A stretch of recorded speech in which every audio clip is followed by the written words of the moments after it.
Hello student, welcome to our channel. Jamia ने अपना result declare कर दिया है। Jamia MBA full time, MBA IB और MBA entrepreneurship and family business, और इसका पेपर कोड है M55। और जिन बच्चों को हो गया उनको कॉन्ग्रेचुलेशन, और उनको एडमिशन प्रोसेस 21, 22 एंड 23 ऑफ सितंबर में कंप्लीट करना है। और जो डॉक्यूमेंट्स रिक्वायरमेंट है उसमें साफ दिया गया है, इसको इजीली आप पढ़ लीजिए। ये सारे डॉक्यूमेंट्स आपको रेडी करने के पास अगर कोई एक डॉक्यूमेंट नहीं है तो उसके लिए प्रोसेस ये होता है कि आपको एप्लीकेशन देना पड़ता है, और वो आपको टाइम अगर अलॉट करते हैं और कुछ टाइम दिया जाता है, 10 डेज़ 15 डेज़ जो भी टाइम होगा, तो उस डेट पे आपको सबमिट करना होता है डॉक्यूमेंट। और कुछ डॉक्यूमेंट्स बहुत जनरल्स हैं, जैसे ब्लड ग्रुप का है वो आपको टेस्ट करा लेना चाहिए। जो भी आपका ब्लड ग्रुप है उसका एक सर्टिफिकेट आपको देना पड़ता है, रिपोर्ट देनी पड़ती है उसकी। और एंटी रैगिंग का जो है वो आपका नोटरी बना करके देता है, वहाँ से आप उसे बनवा सकते हैं। बाकी डॉक्यूमेंट्स आपके एजुकेशनल क्वालिफिकेशन से रिलेटेड है, वो आप ज़रूर रख लें। और अब मैं कुछ चीज़ें ये बता देता हूँ, जैसे अच्छा one thing is more hair. देखिए, जो मैंने प्रेडिक्शन किया था आपको शायद याद होगा, और मुझे भी याद आ रहा है कि मैंने मुस्लिम का 65 प्रेडिक्शन किया था, 65 या 64। देखिए 66.5 गई है, तो मेरिट हाई नहीं जाती है, बस पैनिक होने की वजह से सिलेक्शन में प्रॉब्लम आती है। अदरवाइज़ अगर आप पैनिक ना हो तो आपका परफॉर्मेंस और बेटर हो सकता है। तो अब इस पे बात करने से कोई फ़ायदा नहीं है। अब जिन लोगों का सिलेक्शन हो गया है और उनको मैं कुछ एडवाइस देना चाहूँगा, ये है कि जैसे उन्होंने first choice MBA full time डाला था और उनका नाम एमबीए आईबी में आ गया या एंटरप्रेन्योरशिप फैमिली बिजनेस में आ गया है, और उनकी प्रायोरिटी थी कि मुझे एमबीए फुल टाइम में लेना है, तो उनको क्या करना चाहिए? उनको एडमिशन जो डेट है 21, 22, 23 में अकॉर्डिंगली एडमिशन प्रोसेस वो कंप्लीट कर लें। एडमिशन प्रोसेस जब वो कंप्लीट कर लेंगे उसके बाद वहाँ पे अपग्रेड करने के लिए फॉर्म दिया जाता है, उसको फिल करना है, और सीट जैसे वैकेंट होगी तो उनका अपग्रेड हो जाता है। आपके सीनियर से जो मेरी बात हुई है, अराउंड लास्ट ईयर 20 स्टूडेंट का अपग्रेड हुआ था। ये वेटिंग की बात नहीं है, जो जिनका मतलब लिस्ट में नाम आ जाता है वो अपग्रेड कर जाते हैं। That means entrepreneurship family business से आईबी में आ सकते हैं और आईबी से एमबीए फुल टाइम में जा सकते हैं, और 2 बार भी अपग्रेड होता है अगर सीट वैकेंट होती है, तो ये अपग्रेड का ऑप्शन है। और अब इसमें बच्चे ये क्वेश्चन पूछते हैं कि सर फीस का क्या होगा, जैसे हमने ज़्यादा डिपॉजिट कर दी है या कम किया है तो क्या होगा? तो जब आपका फाइनल होता है तो 1 मंथ का उसमें टाइम होता है, तो उसके अकॉर्डिंग आपकी फ़ीस, अगर आपने अमाउंट कम है तो आपको फिर जो आपका अमाउंट रिक्वायरमेंट होगा वो डिपॉजिट करना, और सरप्लस है तो वो रिफंड हो जाता है। फिर भी आप जामिया में जा कर के उसके क्लर्कल स्टाफ से एक बार आप बात कर लें। सेंटर इसके लिए रिस्पॉन्सिबल नहीं होगा, क्योंकि हर साल रूल रेगुलेशन बदलते रहते हैं, तो ये मैं आपको पुरानी बातें बता रहा हूँ। तो ये था अपग्रेड का ऑप्शन। लेकिन एक चीज़ याद रखिएगा कि अपग्रेड उन्हीं स्टूडेंट का होता है जिन लोगों ने जब फॉर्म फिल किया था और उन्होंने वो चॉइस दी होगी। जैसे आपने मान लीजिए कि आपने एमबीए फुल टाइम को फर्स्ट चॉइस में रखा है और आपका आईबी में आया है, तब आप उसे अपग्रेड करा सकते हैं। लेकिन अगर आपकी फ़र्स्ट चॉइस ही अगर मान लीजिए एमबीए आईबी है और उसमें आपका नाम आ गया है, तो उसके बाद वो डाउनग्रेड नहीं होता, वो फिर अपग्रेड ही होता है, डाउनग्रेड नहीं किया जाता है। तो ये ऑप्शन है। फिर भी आप एक बार क्लर्कल स्टाफ से आप ज़रूर पूछ लेंगे इस चीज़ को। और उसके बाद अब आते हैं हम लोग वेटिंग लिस्ट पे। वेटिंग लिस्ट जो है, मैं अगर पुरानी बात करूं, शायद मुझे याद आ रहा है 2017 या 18 में मेरा ही एक स्टूडेंट था और उसकी वेटिंग 52 या 57 के आसपास थी, मैं एग्जैक्ट नहीं याद है। और उसकी कॉल आई मेरे पास, काफ़ी 1 मंथ के बाद आई। बोला सर मेरा जो है एडमिशन हो गया एमबीए आईबी में। तो आईबी में इसकी वेटिंग थे। पहले जो एग्ज़ाम होते थे ये तीनों एग्ज़ाम, दो, एंटरप्रेन्योरशिप फैमिली बिजनेस टाइम नहीं था, तो एमबीए आईबी और एमबीए फुल टाइम।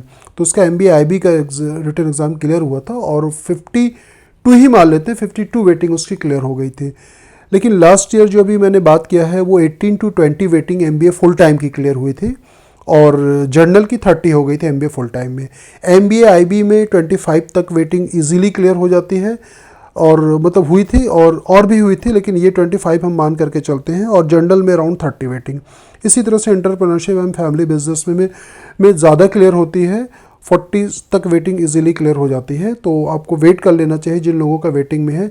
ये हर साल के अलग अलग सर्कमस्टांसेस पे ये क्लियर होती है, लाइक अदर कॉलेजेस के एडमिशन, या किसी को मैट के थ्रू जाना है, या हमदर्द में ज़्यादा बच्चों ने एडमिशन ले लिया है, तो उसी के अकॉर्डिंग जो है वो क्लियर होती है। तो आपको ये हर साल का अलग अलग होता है, तो हो सकता है इस साल थोड़ा सा ज़्यादा भी क्लियर हो सकती है, कम भी क्लियर हो सकती है, लेकिन वेटिंग लिस्ट डेफिनेटली क्लियर होगी और आपको वेट करना चाहिए, और जब तक एडमिशन प्रोसेस कम्प्लीटली क्लोज ना हो जाए जामिया की तरफ से।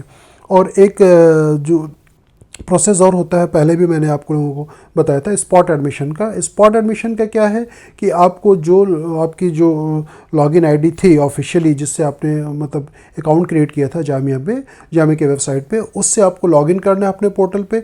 कभी होता है कि कुछ बच्चों को इनवाइट किया है वो नहीं पहुंचते हैं, तो स्पॉट एडमिशन के लिए वो दे दिया जाता है। तो वहाँ पे आपको लिंक पे क्लिक करके जो फॉर्मेलिटीज़ है वो पूरी कर लेनी होती है, उसके बाद फिर आपका एडमिशन प्रोसेस वहाँ से हो जाता है। लेकिन पहले वेटिंग क्लियर होती है, तो वेटिंग पे आपको ज़्यादा ध्यान देना चाहिए और टाइम टू टाइम जो है चेक करना चाहिए। जो डेट होती है, जैसे मान लीजिए इसका 23 के बाद फिर सेकंड लिस्ट आ जाएगी, उसमें देखिए अगर आपका नाम है तो वेल एंड गुड है, नहीं है तो फिर नेक्स्ट आप फिर उसका वेट करेंगे उस डेट के बाद। तो इस तरह से अराउंड 4 to 5 लिस्ट आती है और आपका मतलब एडमिशन होने की पॉसिबिलिटीज़ रहती है।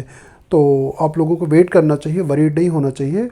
और इस लिस्ट का लिंक डिस्क्रिप्शन में मैंने दे दिया है, वहाँ से आप डाउनलोड कर सकते हैं।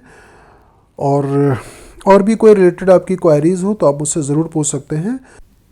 एक बहुत इंपॉर्टेंट चीज़ मैं आपके साथ और शेयर करना चाहता हूँ, ये पहले भी कई बच्चों के साथ हो चुका है कि आपको कहीं अगर किसी दूसरी जगह से लिंक आता है कि मतलब उसमें जामिया का लोगो भी लगा रहेगा और आपको इन्फॉर्मेशन दिया जाएगा कि जामिया जो एडमिशन डिपार्टमेंट की तरफ से आपका ये मेल है कि आपका एडमिशन हो गया है, इस लिंक पे क्लिक करें और अभी आप फ़ी डिपॉज़िट कर दें। तो आप प्लीज़ ऐसे लिंक पे कभी ना क्लिक करें और ना ही कोई आप पेमेंट डिपॉजिट करें। जब तक आपको जामिया से एडमिशन स्लिप जो नहीं मिलती है, जो स्लिप मिलेगी उसी में आपकी फ़ी डिपॉजिट होती है, वो फ्रॉड होता है और कई बच्चों के साथ ऐसा हो चुका है। तो इस तरह का कोई भी अगर आपके पास लिंक वगैरह आती है तो आपको तो ऑफिशियल FIR करना चाहिए। तो आप वैसे लिंक पे आप बिल्कुल क्लिक नहीं करेंगे। जो भी प्रोसेस होगा या कोई आपको इस तरह का कोई फ्रॉड मिलता है कि हमें आपका एडमिशन करा देंगे, जामिया एक प्रेस्टिजियस और सेंट्रल यूनिवर्सिटीज़ है, इसमें किसी तरह का फ्रॉड नहीं चलता है, ना किसी तरह का सोर्स, ना किसी तरह कोई, मतलब आप ये समझ लीजिए कि फेयर ही सिलेक्शन होता है।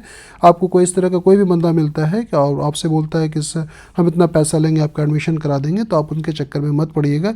इस तरह के फ्रॉड बहुत हो चुके हैं और वो आपके पैसे को भी लेकर के चले जाएंगे और कुछ होता भी नहीं है। तो इससे भी आप अवेयर रहिएगा इस चीज़ से। और जिन बच्चों का सिलेक्शन लिस्ट में नाम नहीं आया है तो उनको वरीड होने की ज़रूरत नहीं, उन्होंने अपना पूरा 100% दिया। और कभी होता है कि नर्वसनेस की वजह से या कोई और इश्यूज़ हो जाते हैं जो बच्चे नहीं कर पाते हैं, तो आपको वरीड होने की ज़रूरत नहीं है। आप फिर से गेयरअप होइए और तैयारी करना आप शुरू कर दीजिए। और आपका डेफिनेटली देखिए कॉम्पिटिटिव एग्ज़ाम्स के लिए टाइम देना पड़ता है और आप टाइम दीजिए फिर से। नेक्स्ट ईयर इंशाल्लाह ताला होपफुली आपका ज़रूर हो जाएगा। और किसी तरह से आपको अपना वो अपने एम को जो है उससे हटना नहीं है। जो एम है, जो टारगेट है, इट विल टेक टाइम, लेकिन आपका एडमिशन डेफिनेटली हो जाएगा। Once again congratulation. और भी कोई क्वेरीज है तो आप मुझसे पूछ सकते हैं। Thank you so much for watching us. Thank you.